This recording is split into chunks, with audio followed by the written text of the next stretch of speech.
Bom dia, irmãos. Espero que a sua semana tenha sido uma semana de bênção, uma semana de paz. Hoje nós celebramos a Reforma Protestante, onde os líderes da igreja puderam se levantar e declarar algumas verdades e algum retorno ao qual a igreja tinha se perdido, e o quanto isso foi significativo e repercute até hoje nas nossas igrejas, nas nossas vidas. Somente a graça, somente a fé, somente Cristo, somente as Escrituras e somente a glória de Deus é que nos importa. De fato que nessa manhã nós possamos focar nosso coração em glorificar a Deus com tudo aquilo que temos e que somos. Curve a sua cabeça, feche os seus olhos. Você que nos acompanha também pela internet, vamos orar. Obrigado, Senhor Jesus, por essa manhã. Manhã onde o teu povo se reúne para celebrar o teu nome. Onde o teu povo se reúne para receber edificação através da tua palavra e somente da tua palavra. Que tu estejas, ó Deus, nos abençoando nessa manhã, fortalecendo as nossas vidas, animando o nosso coração e nos dando, ó Deus, a sabedoria que precisamos para receber a tua palavra em nosso coração e para responder aos apelos da tua palavra de modo adequado, de modo consciente e coerente com aquilo que o Senhor espera de cada um de nós. Que o Senhor abençoe também, ó Deus, os demais professores nessa manhã, também o culto, que todos, ó Deus, que estejam envolvidos em proclamar a verdade da tua palavra, possam fazê-lo com temor e tremor na presença do Senhor, certos de que um dia seremos questionados e até mesmo cobrados por nossa fidelidade à tua palavra. Olha para nós, olha para cada um que aqui está, tranquiliza e aquieta o nosso coração. Muitas ansiedades tomam conta do nosso coração, muitas preocupações, uma certa instabilidade muitas vezes no nosso coração, perturba a nossa mente e faz com que desviamos o nosso pensamento da tua verdade, desse momento ao qual nós estamos aqui. Que o Senhor nos ajude a serenar o coração e ter disposição interior para tudo aquilo que vamos ouvir aqui nessa manhã. Fica conosco, nos abençoa, e a minha oração em nome de Jesus. Amém, Senhor. Mais uma vez, seja bem-vindo, que Deus o abençoe. Comunicação não violenta, uma hermenêutica para a paz, uma interpretação buscando a paz em todos os nossos relacionamentos. Nós elaboramos aqui um quadro, onde o que está em vermelho aí nós já percorremos, já falamos sobre observação, o que eu observo na situação, o que me desagradou, foi o tom de voz, foi uma fala, um comportamento, o que exatamente. Tente ser o mais específico, objetivo possível. Pode haver mais que uma coisa, enumere essas coisas. Evite julgar, criticar, avaliar o comportamento da outra pessoa nesse primeiro momento de observação. Sentimento. Quais os sentimentos envolvidos? O que essa situação fez você sentir? Você consegue nomear os sentimentos de forma específica? Triste, frustrado, confuso? Você consegue se colocar na posição da outra pessoa e pensar quais os sentimentos nela levaram a agir daquela forma? Colocando-se no lugar dela, naquele momento e naquela situação, e percebendo quais os sentimentos que brotaram também daquela circunstância. Necessidades. Quais necessidades não foram atendidas? Quais as necessidades não foram atendidas de afeto, aceitação, segurança, escuta? O que você precisa, mas com essa situação você sente que faltou? E por outro lado, que necessidade você acha que não foi atendida no outro para que ele tenha agido como agiu? Essa avaliação, essa primeira avaliação de observação, sentimentos e necessidades, nos capacita a chegarmos então a esse quarto pilar da comunicação não violenta, que é a elaboração de uma solicitação, de um pedido. Você pode fazer um pedido ou receber um pedido da outra pessoa. Você conseguiria fazer um pedido específico para essa pessoa, para que tal necessidade seja atendida? A realização deste pedido depende exclusivamente dessa pessoa. É razoável? Ele é específico? Será que existe algum pedido implícito por trás da atitude que você não gostou? Então, esse é o foco, esse é o objetivo desse nosso encontro aqui nessa manhã. Observarmos, analisarmos como realizar um pedido dentro desse movimento da CNV. Eu quero começar com esse texto aqui. Se você tem a sua Bíblia aí, eu gostaria que você a abrisse para que você pudesse acompanhar a linha de raciocínio que nós vamos abordar aqui nesse momento. O texto é aquele texto em que Jesus é preso. Ele passa um tempo no jardim de Getsemane, depois então de orar, depois de entregar os seus desejos nas mãos do Senhor, as suas necessidades nas mãos do Senhor. Jesus então é preso. E o texto e o contexto diz assim, 47, 26, 47. O nosso foco é o 52, mas vamos no 47. Falava ele ainda, e eis que chegou Judas, um dos 12, e com ele grande turba, com espadas, porretes, vindo da parte dos principais sacerdotes e dos anciãos do povo. O que nós encontramos aqui é um grupo armado. Flávio Joséfo diz assim, que não era incomum você ver judeus armados. Era alguma coisa, então, que naquele momento da história era comum. E esses homens, então, entram naquele lugar armados de espadas e porretes com uma finalidade, com um objetivo. 48. Ora, o traidor lhes tinha dado este sinal, aquele a quem eu beijar, é esse, prendei-o. Então havia então um planejamento, uma diretriz, uma orientação. Estavam ali todos então na expectativa de cumprir o propósito pelo qual eles saíram de suas casas, dos seus ambientes e chegaram até ao jardim. 49. E logo, aproximando-se de Jesus, lhe disse, salve, mestre, e o beijou. Jesus, porém, lhes disse, amigo. Jesus olha para o traidor e diz, amigo.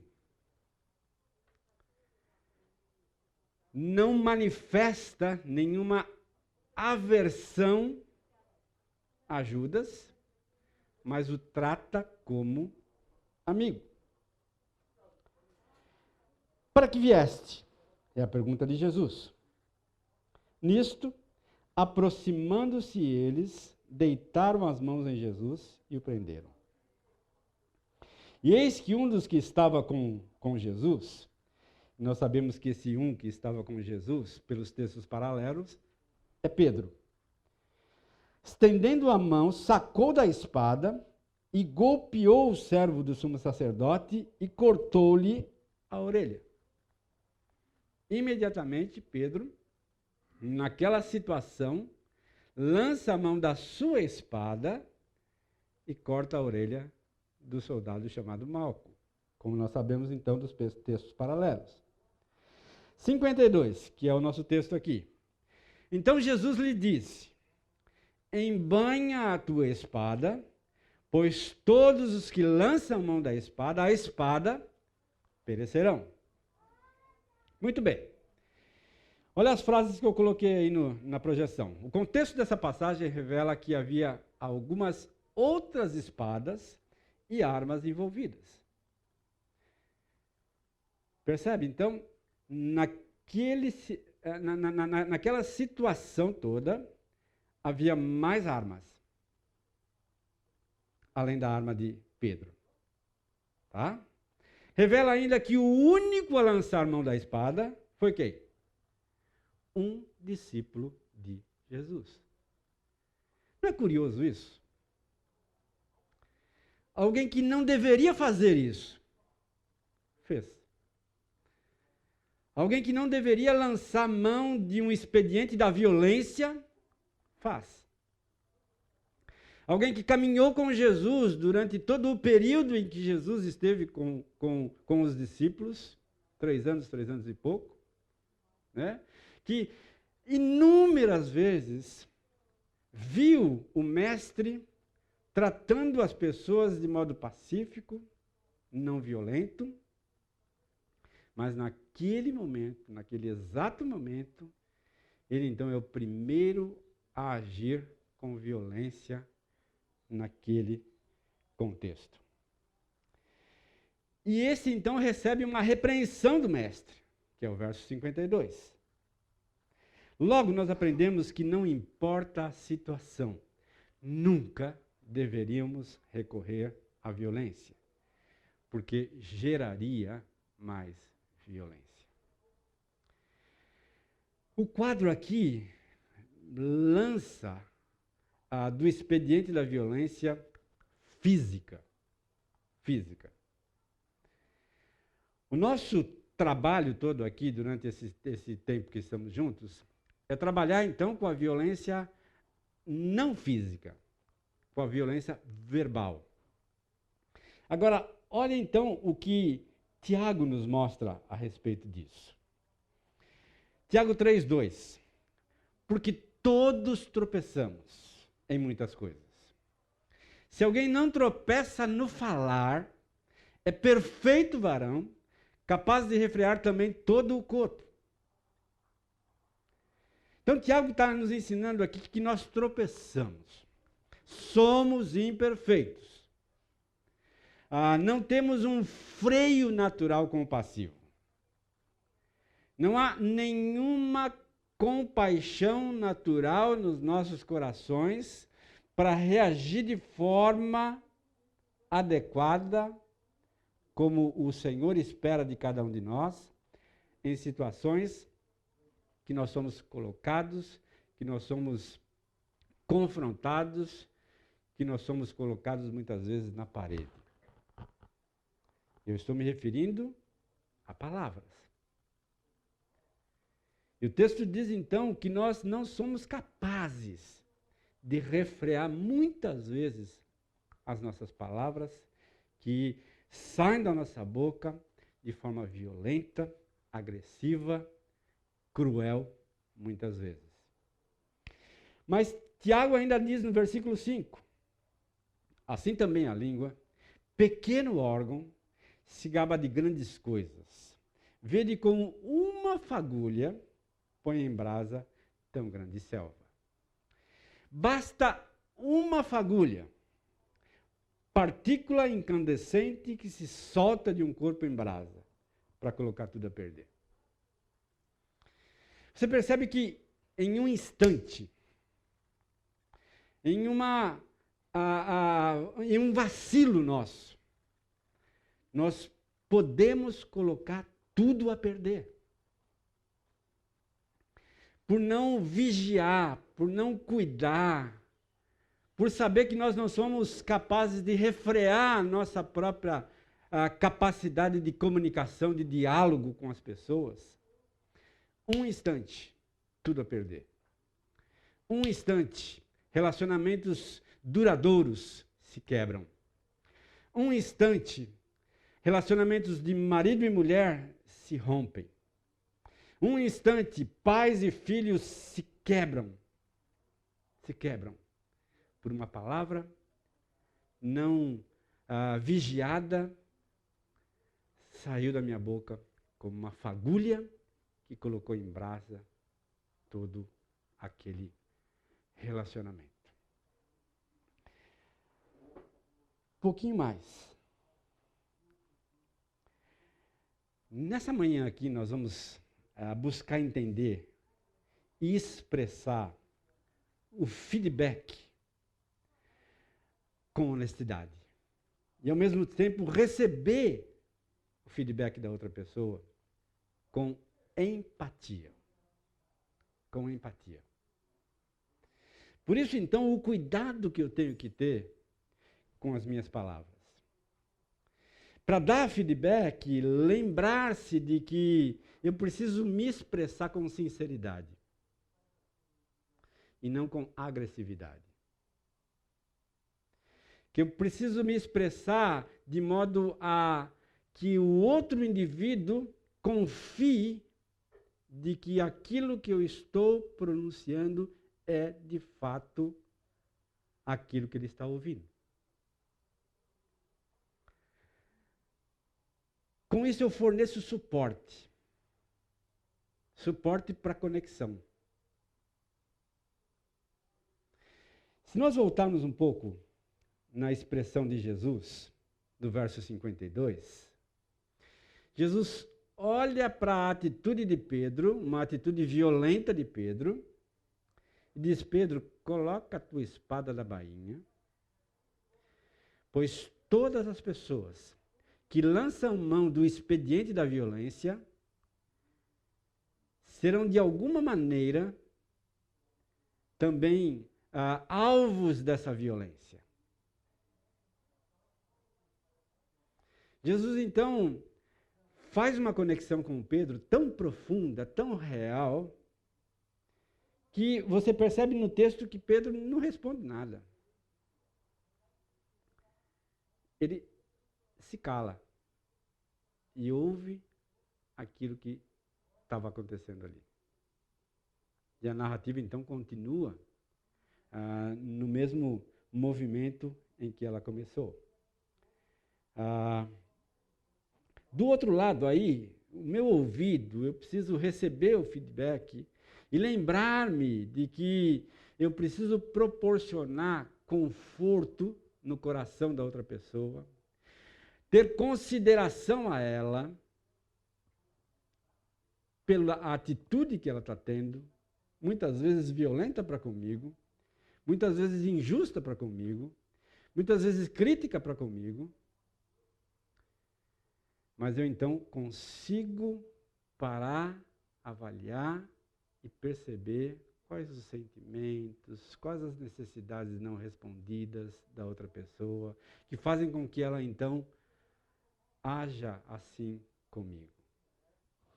Escuta com paciência, com empatia. Agora percebe que há uma conexão bíblica para essas coisas.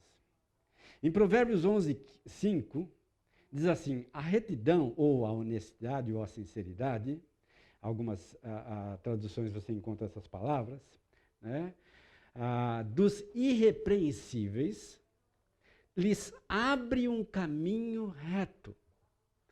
Lembra que a proposta da CNV é uma proposta de não ruptura com o outro indivíduo, de não quebra de comunicação, mas de conexão. E o texto então nos diz que essa retidão, essa honestidade, essa sinceridade dos irrepreensíveis abre um caminho reto. Um caminho onde eu posso estabelecer essa comunicação de forma sincera, mostrando confiança e deixando o outro indivíduo confortável para me ouvir. Para me ouvir. Por outro lado, nós também encontramos Pedro, o mesmo Pedro. O mesmo Pedro que recebeu aquela repreensão do próprio Jesus, dizendo, não haja assim. Não haja assim. Porque a sua violência vai se transformar em um monstro que vai devorar você num momento ou no outro. Então segura a tua onda aí, Pedro. E aí então, Pedro escreve a sua carta, no capítulo 3, verso 8, que diz assim, quanto ao mais, tenham todos o mesmo modo de pensar. Sejam compassivos. Amem-se fraternalmente. Sejam misericordiosos, humildes. Ou seja, essa expressão de empatia. O próprio Pedro entendeu isso.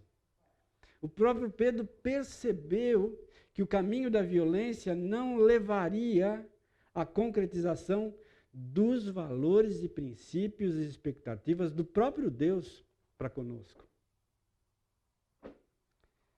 E ele então, com essa conexão clara, ensina isso. Ensina a igreja. Ensina aos novos discípulos de Jesus. Não lancem mão de expedientes violentos com as suas palavras, com os seus gestos, com as suas atitudes. Porque ao fazer isso, vocês vão tornar isso ainda mais gigantesco, que vai acabar destruindo ambas as partes. Tanto um lado quanto o outro. Mas peguem outro caminho. Peguem um caminho do amor, da fraternidade. Sejam cheios de compaixão.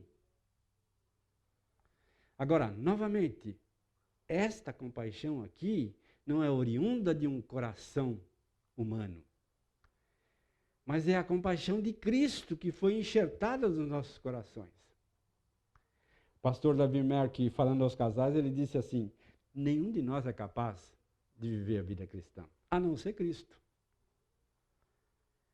A não ser Cristo. Mas como nós somos desafiados a viver a vida cristã? Na dependência do Espírito de Deus.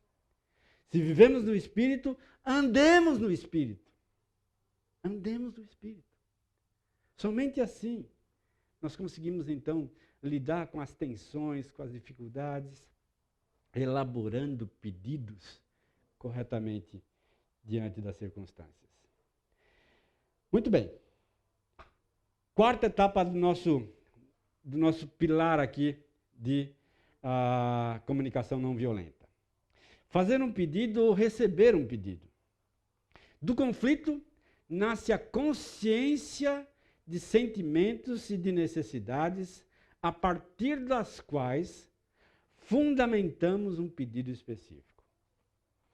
Do conflito nasce a consciência de sentimentos, necessidades, a partir das quais nós então fundamentamos o nosso pedido específico. Mas a questão aqui é, será que sabemos o que queremos? Ou apenas sabemos o que não queremos? Porque essa é uma questão bastante comum. A gente sabe muito mais aquilo que a gente não quer do que expressar aquilo que a gente quer.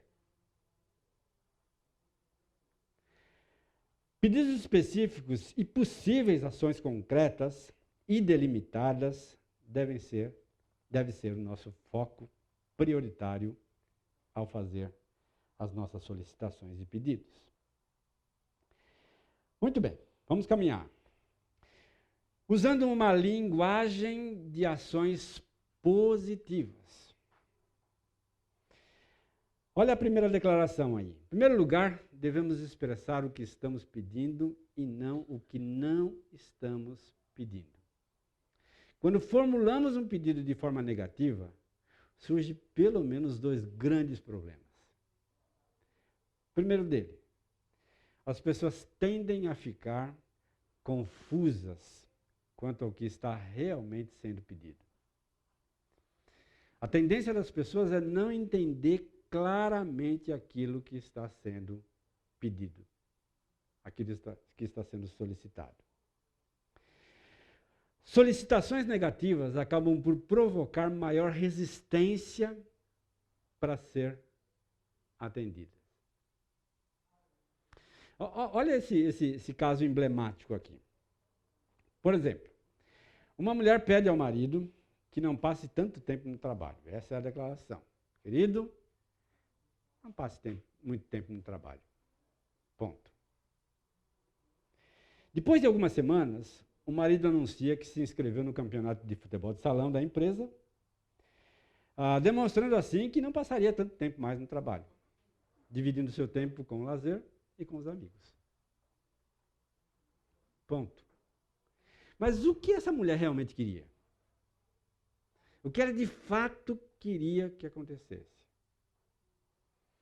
Que o marido passasse pelo menos uma noite por semana em casa com as crianças e com ela.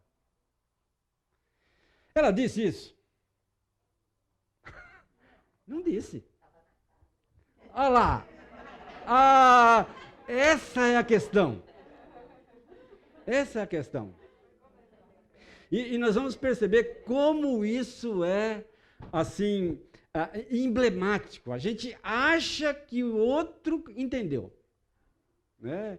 Que o outro é tão esperto que conseguiu captar as entrelinhas. Mas, gente, nós não somos assim. Homem não é assim. Não é assim. A mulher, eu tenho as minhas dúvidas, né? Mas homem eu tenho certeza que não é. Né? Nós não somos assim, nós somos lerdos em captar essas coisas.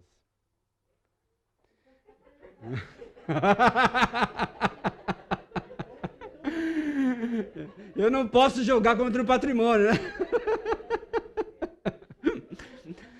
Mas é exatamente isso, né?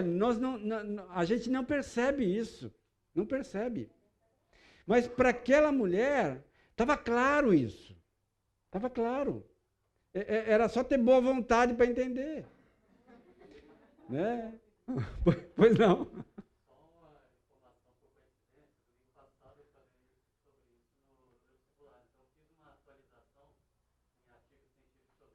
Ah. Até sexta-feira da semana passada, tinham 600 e poucos artigos publicados, científicos, estudos controlados, demonstrando o quanto homem e mulher são diferentes em relação a entender entre linhas. Olha aí, tá vendo? A ciência nos ajuda a entender. Passar pelo menos uma noite em família é entre linhas. Para mim parece muito óbvio. Essas são as diferenças. O que é óbvio para um não é para o outro. Né?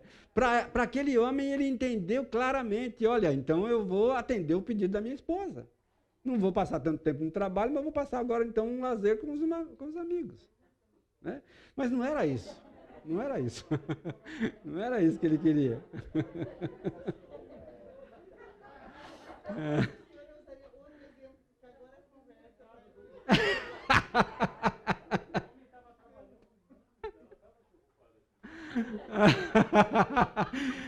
Os homens estão defendendo agora o peixe deles. Olha lá. Agora, gente, o que nós estamos falando aqui é de você formular pedidos em linguagem clara, positiva e de ações concretas que revela exatamente o que eu estou querendo, o que eu estou pedindo. Por isso que eu entendo que quanto mais nós conversamos, mais nós nos entendemos. Quanto mais DR você tiver com a pessoa que está junto com você, mais você vai crescer na sintonia fina da comunicação. Agora, o que acontece é que, numa situação dessa, a gente dá risada, mas as pessoas se separam. Elas se desconectam. A mulher acaba dizendo assim: esse homem é burro mesmo. né? Esse homem é um idiota, ele não entendeu. Né? E aí, então, ao invés de unir, separa. Isso acontece com filhos, isso acontece no trabalho, isso acontece em todos os ambientes. Na igreja. Né? Na igreja. Muitas vezes a gente, puxa vida, né? Esse indivíduo não entendeu o que eu estou dizendo. Mas você falou? Ah, acho que eu falei. Mas falou mesmo? Com clareza? Com especificidade? Lembra que em uma aula atrasada eu falei que o nosso repertório para julgar as pessoas é muito maior do que aquele para nos avaliar, para olhar para nós mesmos. E isso é uma situação típica. Nós realmente olhamos para o outro e avaliamos e julgamos, mas não olhamos para nós com o mesmo olhar de avaliação e de julgamento para o nosso comportamento, para como nós nos posicionamos com as pessoas. Então, essa formulação de uma linguagem clara, positiva e de ações concretas se faz extremamente necessária. Um outro exemplo aí. Tá? Um pai pode falar ao filho: quero que você demonstre um pouco de responsabilidade. Que faça o que eu digo sem questionar. Agora, o que esse pai está pedindo de fato? Responsabilidade ou obediência? É? Será que é obediência? Mas existe obediência sem responsabilidade? Existe responsabilidade desprovida de obediência? É? Então, gera mais confusão do que foco, do que objetividade, especificidade. É por aí, a gente precisa avaliar isso. Precisa entender que muitas vezes nós somos confusos. Né? A gente não consegue expressar numa linguagem clara aquilo que de fato nós queremos. Nós até sabemos aquilo que não queremos, mas não conseguimos elaborar uma frase adequada daquilo que de fato queremos. Uma linguagem vaga favorece confusão interna. Por linguagem vaga, entenda sem precisão, sem objetividade, muito confusa, obscura. Peça uma ação e não uma inação. Se nós voltarmos lá para o exemplo de Jesus com Pedro, o que Jesus pediu para Pedro? Uma ação ou uma paralisação? Ou uma inação? Jesus pede uma ação. Eu diria que é uma ação em 2 passos. Primeiro, bota a espada na bainha.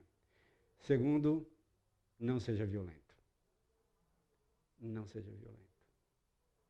Então, claramente, Jesus solicita a Pedro para que ele faça aquilo que o próprio Jesus queria que ele fizesse. Que era: Pedro, não haja com violência. Porque essa violência vai te matar. Vai te destruir.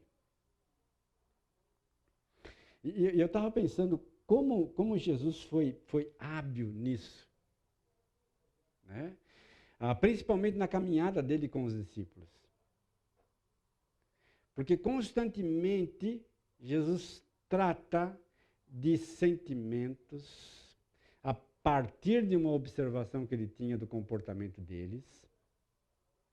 Mas também ele trata das necessidades que estavam ocorrendo ali no coração deles e que não estavam sendo atendidas. E ele não deixa isso no ar. Mas ele então elabora claramente uma dimensão maior. Lembra aquela disputa de uma mãe dizendo assim: olha, no teu reino, bota o meu filho à direita e o outro à esquerda do teu trono? Havia ali uma solicitação, um pedido. Jesus não diz assim, tudo bem, então, fulano vai para a direita, ciclano para a esquerda. Não, ele diz, o reino dos céus não é assim. Os valores que nós temos aqui não se adequam ao reino. Então, ao responder, ele não deixa a coisa no ar, mas ele traz uma especificidade e um elemento a mais naquela situação. Elemento a mais este que muitas vezes não é observado pelas pessoas. Mas ele então puxa isso e traz à tona. Eu acho que essa outra a atenção aqui que você tem que ter é com base naquilo que nós estávamos rindo aqui, né? Cuidado com relações próximas e íntimas, pois podem gerar uma presunção de que o outro nos conhece muito bem e sabe o que sentimos e necessitamos.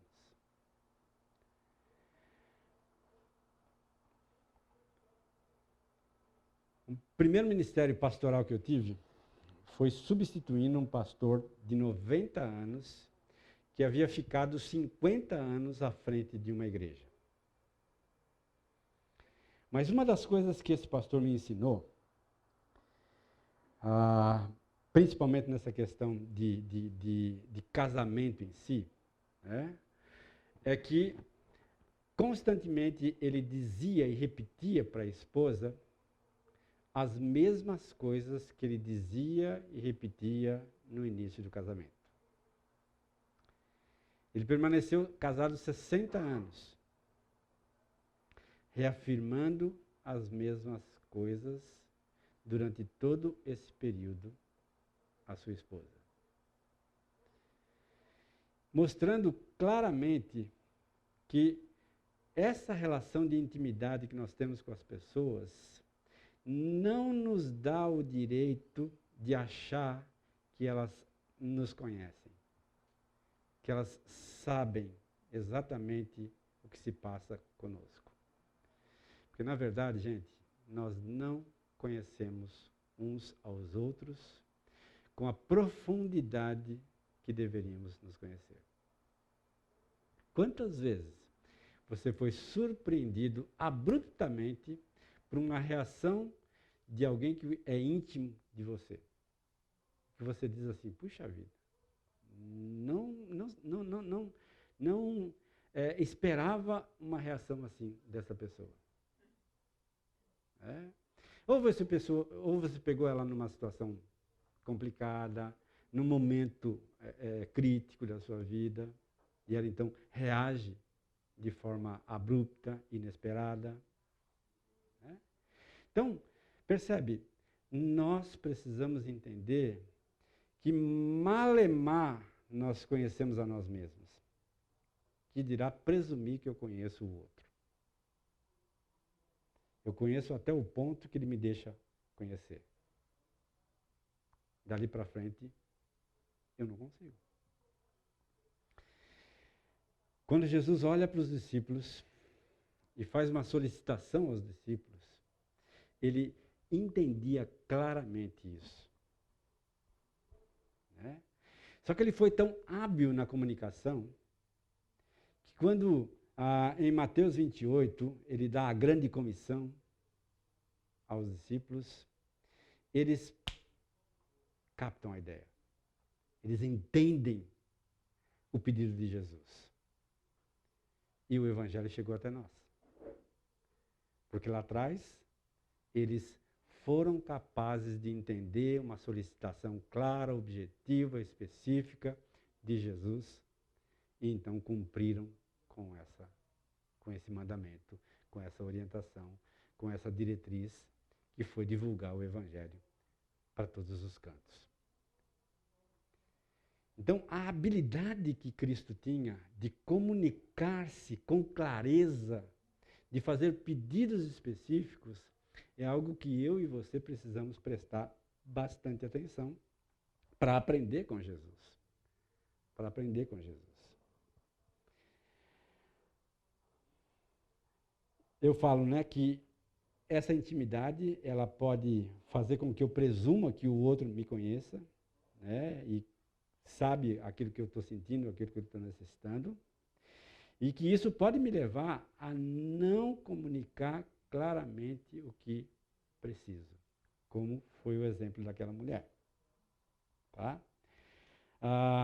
Fazendo pedidos conscientemente. Tá? Pode não ficar claro para o ouvinte o que queremos que ele nos faça quando expressamos apenas os nossos sentimentos. Quando carregamos o nosso pedido com uma carga muito grande de sentimentos, de emocionalismo. Por exemplo, estou chateada porque você esqueceu de comprar batatas e cebolas que pedi que comprasse para o jantar. Uma declaração recheada de sentimento, de uma chateação. Qual era o pedido implícito aqui? Você poderia voltar ao supermercado e comprar batata e cebola que você esqueceu, que era sua responsabilidade? Está entre linhas. Mas não está. Né? Mensagem recebida. Ela só reclama. Nada está bom. Críticas e mais críticas. Sentimento de inadequação, desconexão surge entre eles. Né? E é por isso, então, que muitas separações têm aquela motivação. Né? Existe uma incompatibilidade entre nós. Nós, então, não somos compatíveis. Né? Mas o que é ser compatível com alguém? É que ele se pareça 100% comigo? Isso não existe. Não existe. Né? Pelo contrário, é melhor que não se pareça comigo. Né? O Davi Merck falou que a mulher é a talhadeira de Deus, né? Para talhar o homem à imagem de Cristo. Né? Então, todos nós precisamos de uma talhadeira. Homens casados, mulheres casadas, solteiros. Né? Todo ser humano precisa de uma talhadeira que seja hábil o suficiente para talhar o caráter de Cristo em mim. Nós precisamos disso. Porque nós somos incapazes de fazer isso sozinhos. E é por isso a importância da igreja. É por isso a essencialidade dos relacionamentos. Porque são esses relacionamentos que nos ajudam a ser talhados, moldados à imagem do Senhor. Muitas vezes dói, muitas vezes provoca ira. Né? Mas quando eu sou vulnerável o suficiente, humilde o suficiente, para perceber que realmente existem falhas e que eu preciso corrigi-las, e que essa pessoa está levantando isso para mim, num outdoor bem grande, e eu não estou enxergando, mas quando eu sou capaz de enxergar e de aceitar, eu cresço, eu desenvolvo a minha vida.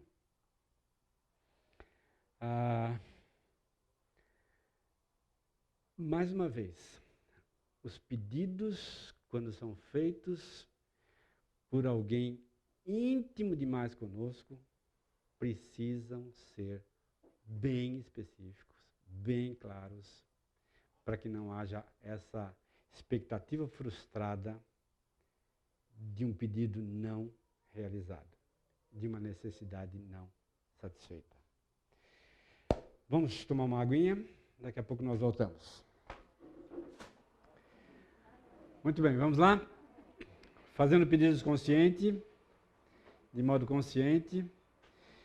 E agora, então, pedidos desacompanhados de sentimentos e necessidades podem soar como exigências e ataques. Quando eu imito um pedido que não seja acompanhado, ou que não esteja associado a sentimentos e necessidades, isso acaba soando para outra pessoa como uma exigência minha e um ataque meu àquela pessoa. A síndrome do telefone sem fio, aquela brincadeira infantil que nós todos conhecemos, que um fala de um lado, o outro ouve do outro, só que constantemente o que se ouve não é o que se fala. Use a frase, acho que não fui claro, deixe que eu reformule o que eu disse. Percebe nessa frase? Acho que eu não fui claro. A minha responsabilidade é ser claro. A minha responsabilidade é elaborar um pedido tão nítido, tão transparente, tão claro ao ponto de você entender. Mas se eu não me fiz entender, então é minha responsabilidade reformular esse pedido para que você o entenda.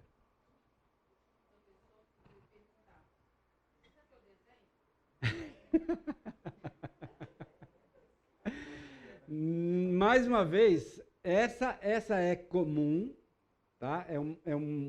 Uma frase comum que nós usamos constantemente, mas é extremamente agressiva. Né? Porque, novamente, nas entrelinhas, o indivíduo vai entender o quê?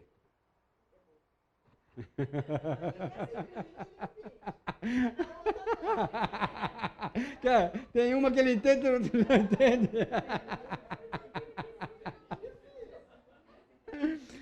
Agora, é exatamente esse tipo de violência que nós estamos querendo evitar.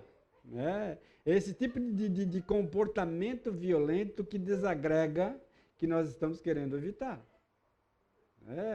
Porque são frases tão naturais, que saem tão assim, automáticas da nossa boca, que a gente acha que não tem problema. Pode ser que não tenha problema para muita gente, mas pode dizer que para algumas pessoas, ou para uma pessoa especificamente, tem problema. Talvez o nosso grande equívoco é tratar todas as pessoas da mesma maneira. Porque lembra, pessoas não são iguais. Não são iguais. Não são robotizadas. Não são cópias. Elas são indivíduos com a sua individualidade, com a sua forma de pensar, com o seu jeito de agir. Algumas vezes a gente ouve as pessoas dizendo assim, mas como? Os dois filhos foram criados pelo mesmo pai, pela mesma mãe, com a mesma educação, mas com ações tão divergentes. Claro que, embora tenham tido a mesma educação, assimilaram de formas diferentes. E vão se comportar a partir dessa assimilação, a partir dessa compreensão, desse entendimento da vida que eles então foram esculpindo ao longo da sua trajetória. Pedido e exigência. Pedidos são recebidos como exigência quando os outros acreditam que serão culpados ou punidos se não os atenderem. Olha Provérbios 15, 1. Provérbios capítulo 15, versículo de número 1.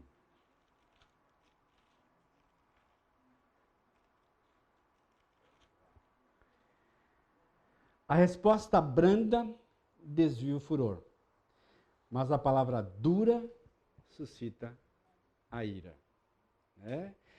Pedidos são recebidos como exigência, suscita ira, tá? Quando a outra pessoa acredita que ela vai ser punida ou culpada se não atender. Por isso, alguns mecanismos são valiosos aqui. Tá? Quando fazemos exigências, a capacidade de empatia é diminuída. Quanto mais exigência, mais desconexão. Quanto mais exigência, menos obediência. Você pode notar isso com seus filhos. É sintomático isso. Ah, o pai não deve fazer exigência. Claro que deve. Mas como fazê-lo? Como elaborá-lo? Como pronunciá-lo? Se o que pedimos é negado e reagimos como uma crítica ou culpamos o outro, esse pedido não era, na verdade, um pedido e sim uma exigência. Então, a minha reação, ela é talvez o termômetro que vai medir se aquilo de fato foi um pedido ou foi uma exigência minha àquela pessoa. É importante saber pedir e saber receber pedidos. Porque eu peço para os outros, mas também eu sou requisitado pelos outros a responder aos seus pedidos. A resposta nem sempre será sim. Tá? Com esse entendimento, eu garanto a livre vontade da outra pessoa.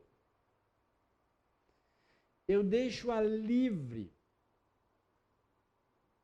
Deixo-a livre. É tão gostoso você se sentir livre perto da outra pessoa para ser quem você é e não quem ela quer que você seja. Isso nos dá leveza no relacionamento, isso nos dá conectividade no relacionamento, isso nos dá assertividade. Por isso, queridos, é tão importante o entendimento da minha identidade cristã. Quem sou eu diante de Deus?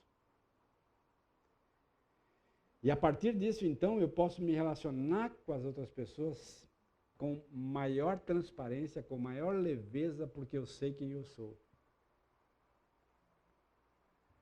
Porque eu não me engano. Porque eu sei que eu sou pecador. Porque eu sei que eu não presto mesmo. Porque eu sei que se me deixar eu vou fazer aquilo que eu não deveria fazer. Eu me conheço. Quanto mais eu me conheço, mais leveza eu tenho para me relacionar com as outras pessoas. E para receber um sim e para receber um não também. É fundamental a utilização de uma linguagem que traga a sensação de opção. Quando eu vou fazer um pedido, essa sensação de opção, ela é extremamente salutar. Por exemplo, quero que você coloque a mesa para o café. Ou você poderia colocar a mesa para o café? Percebe que a primeira é uma exigência. Eu quero e ponto final, vai colocar e acabou.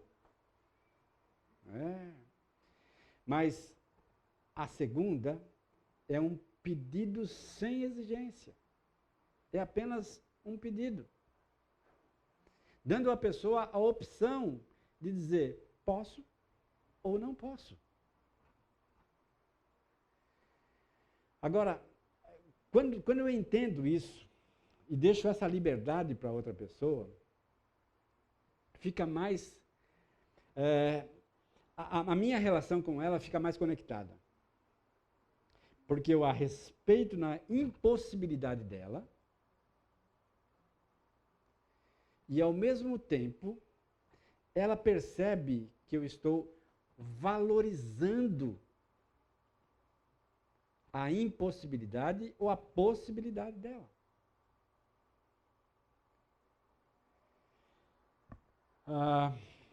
Fazer serviço doméstico em algumas casas se aprende de pequenininho. E aí a coisa vai transcorrendo com tranquilidade. Esse negócio de colocar a mesa, lavar a louça, varrer o chão, essas coisas todas ficam mais tranquilas. Só que ocorre que a vida vai nos trazendo uma demanda maior de trabalho, de responsabilidade e de uma série de outras atividades que acabam, então, tornando essas atividades corriqueiras menos importantes do que as outras. E, invariavelmente, eu não posso fazer determinada coisa que eu fazia naquele momento, porque uma outra demanda está me chamando. E eu preciso entender, então, e respeitar isso da outra pessoa. Agora, o que ocorre muitas vezes é quando eu ouço um não, eu digo, está de má vontade. Está de má vontade, está com preguiça. É assim mesmo, ele é assim mesmo, ele faz assim mesmo, ele não presta mesmo. E assim sucessivamente. Mas quando eu aprendo a ser educado, e ao mesmo tempo dar opção a outra pessoa, isso torna claro e mais tranquilo o nosso caminhar juntos. Comunicação não violenta não é uma técnica de persuasão ou de convencimento para que o outro faça o que você quer que ele faça. Não se trata disso. O que nós estamos ensinando aqui não é uma técnica de persuasão, uma técnica de convencer o outro indivíduo a fazer aquilo que você quer que ele faça. Não é isso. Mas é uma forma de você conseguir comunicar o que sente e precisa da melhor forma possível. Você ser capaz de comunicar com clareza, com nitidez, aquilo que você sente e aquilo que você precisa para que o ambiente ao qual nós estamos nos convivendo seja o mais pacífico possível. Você já entrou numa casa, chegou para visitar, e percebe que o ambiente não está em paz? Parece que alguma coisa aconteceu. Ninguém fala nada, ninguém pronuncia nada, mas o ambiente está carregado. Carregado de discórdia, carregado de desconexão, carregado de críticas, carregado... Pesado. Então, o nosso dever como cristãos é espelhar a imagem de Cristo, aonde estamos. Quer na casa, quer na igreja, quer no trabalho, quer andando na rua. Eu preciso espalhar o bom perfume de Cristo. E ao fazê-lo, quem sentir esse perfume precisa sentir paz, precisa sentir serenidade, precisa sentir objetividade, precisa sentir os valores do cristianismo através de mim, através das minhas palavras, através do meu comportamento naquele momento que muitas vezes é crítico, é confuso, é espinhoso, mas a minha maneira de me comportar naquela situação precisa necessariamente espelhar a imagem de Jesus naquele ambiente.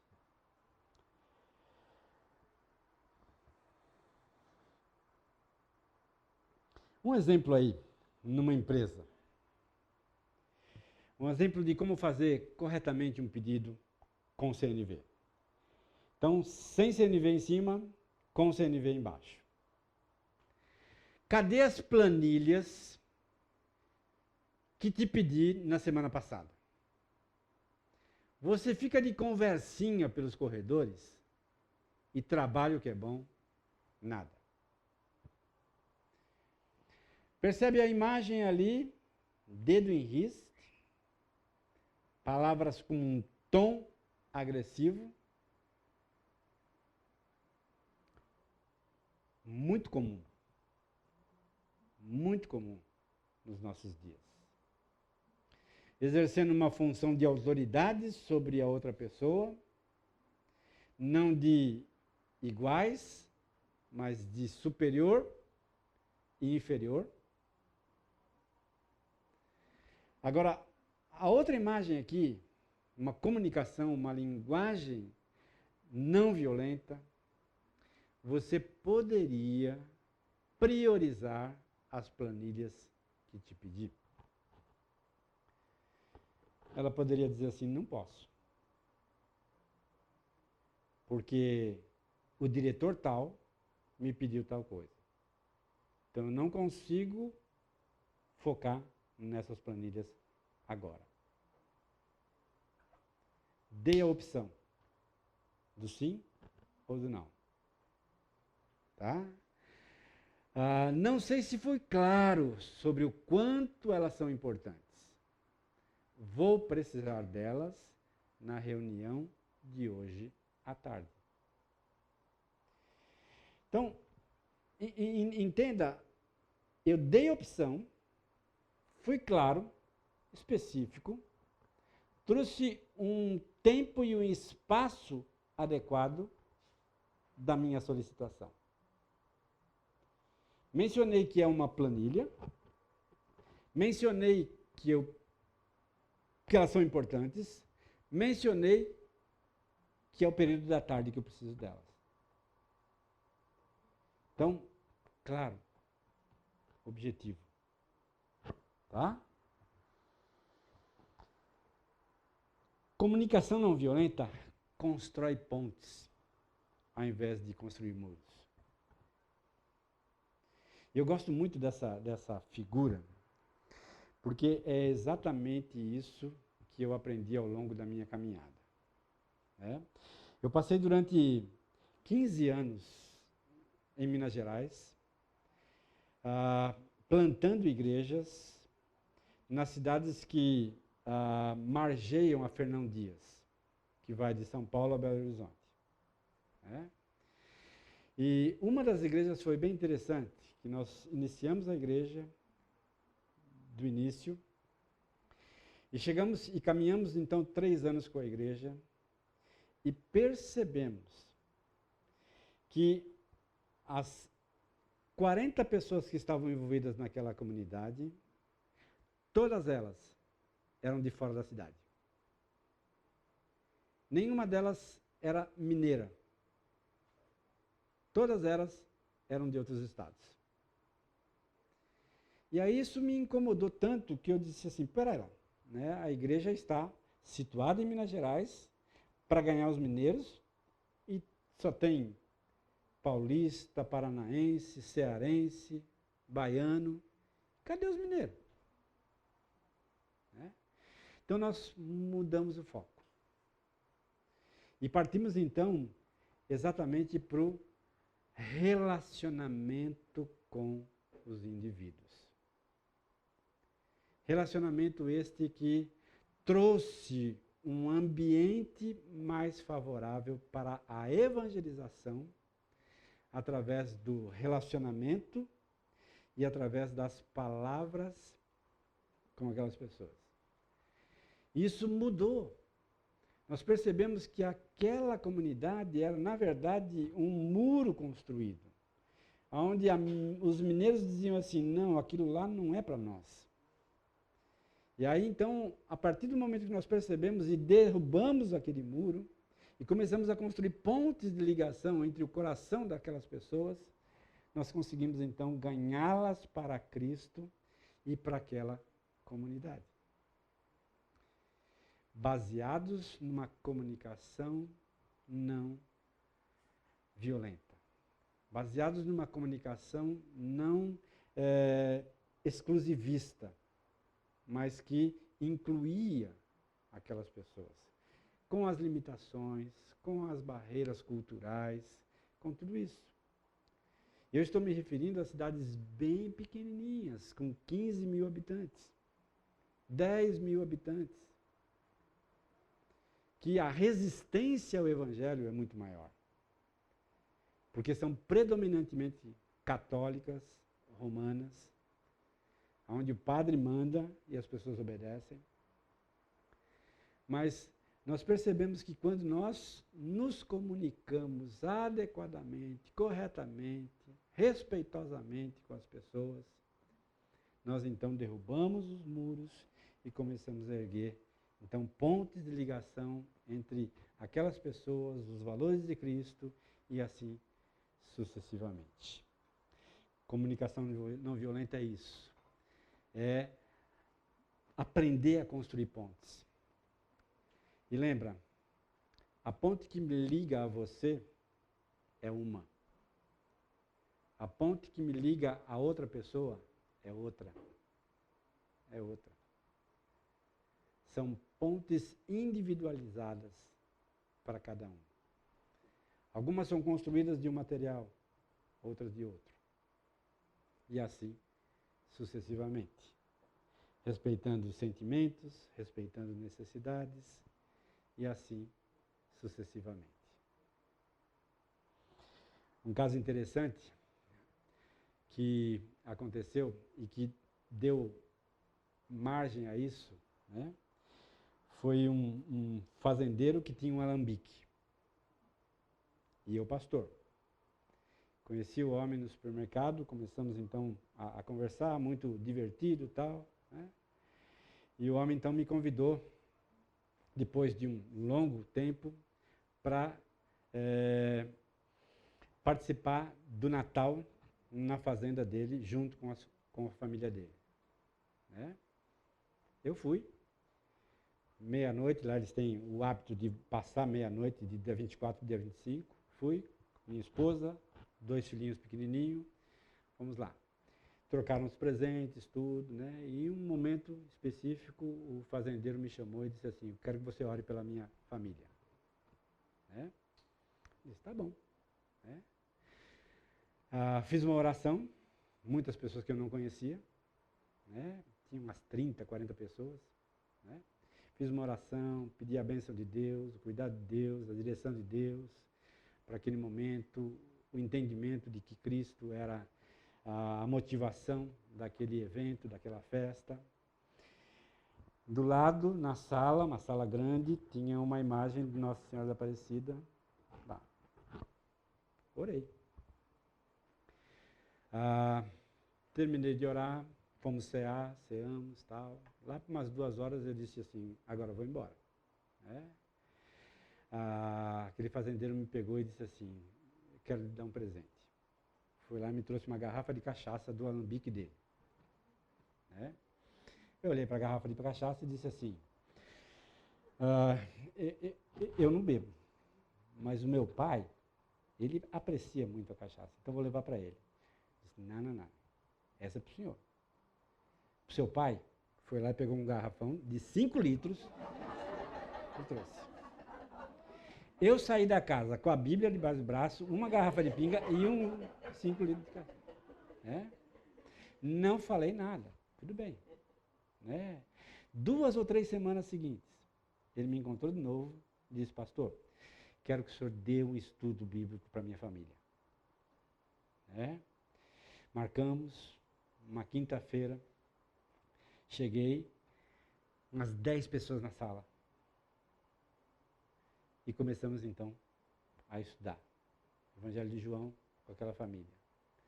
Se converte um, se converte outro, se converte outro. Depois de 5 anos, a única pessoa que não se converteu foi aquele homem. A esposa se converteu, os filhos todos se converteram, os netos. A única pessoa que não se rendeu a Cristo foi o bendito fazendeiro. Agora eu fico pensando, se eu dissesse para ele, não, isso é do capeta, quebraria uma conexão, uma comunicação que rendeu frutos para o reino do Senhor.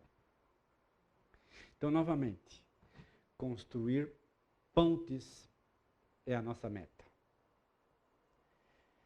Objetivando claramente a diretriz que o próprio Deus tem para nós. Não tomei a cachaça, né? Mas o Senhor abençoou de forma específica aquela situação. Muito bem. No próximo encontro, então, nós vamos vivenciar essa comunicação não violenta na prática. Nós temos 3 ambientes ao qual nós queremos elaborar isso. Primeiro na empresa, no ambiente empresarial, tá? Num segundo momento na casa, na família, num terceiro momento na educação infantil, onde nós vamos estar trabalhando os valores da comunicação não violenta nesse ambiente. A última aula, nós trataremos da violência através ou revestida na comunicação não violenta. Por quê? Porque há uma violência maior para exercermos a comunicação não violenta, que é uma violência contra nós mesmos. E aí nós vamos perceber o quanto nós precisamos da graça, da misericórdia e da ação do Espírito Santo sobre as nossas vidas. Bom domingo, que Deus o abençoe.